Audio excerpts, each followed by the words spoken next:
Okay, guys, for sake of time, I'm just going to fly past the last parts of the Renaissance that I'd like you to commit to memory for your final.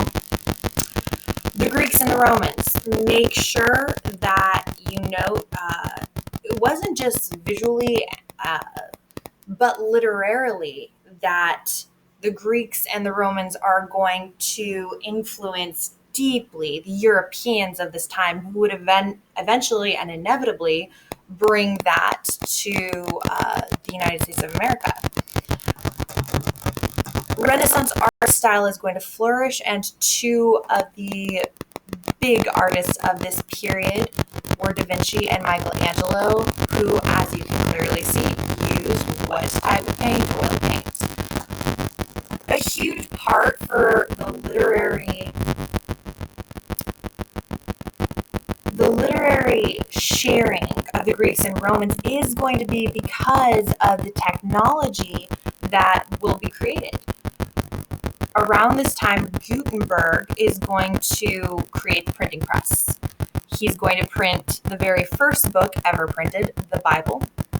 This will be a big deal, not just because the Holy Scripture is finally going to get out to the common man, but because we're now going to have access to books, to literature, and not just books about the Romans and the Greeks. William Shakespeare will be a huge proponent of this period and time. So make sure when you're thinking, okay, who really influenced this period literarily, that it wasn't just the Greeks and the Romans, it was also Shakespeare. He showed a great depth of knowledge of human understanding, the way that he was just a wordsmith and somebody who invoked a lot of passion, maybe unnecessarily so sometimes.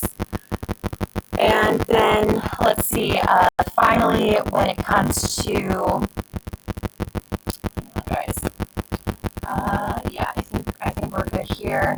And then finally, when you think of the Renaissance period with technology and science, what comes to mind?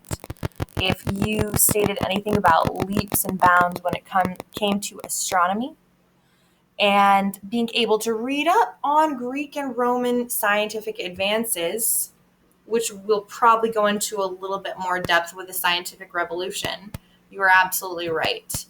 A big part of this is going to be navigation, as well as the introduction of latitude and lines on maps.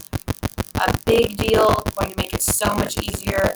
New ocean currents and instruments are going to make voyages easier, including compass.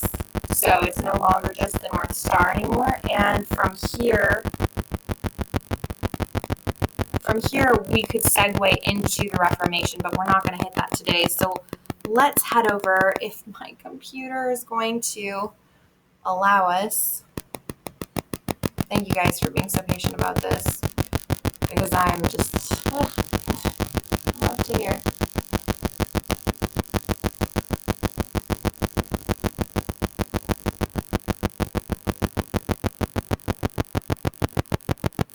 Thought I had it opened. Yeah, I think it's right here. Yeah. All right, so let's go to the scientific revolution. Again, if you go from March 4th and then look up, all of the slides should be there. So let's start with tenets of the scientific revolution. Make sure you note that the scientific revolution is the birth of modern science as we know it today.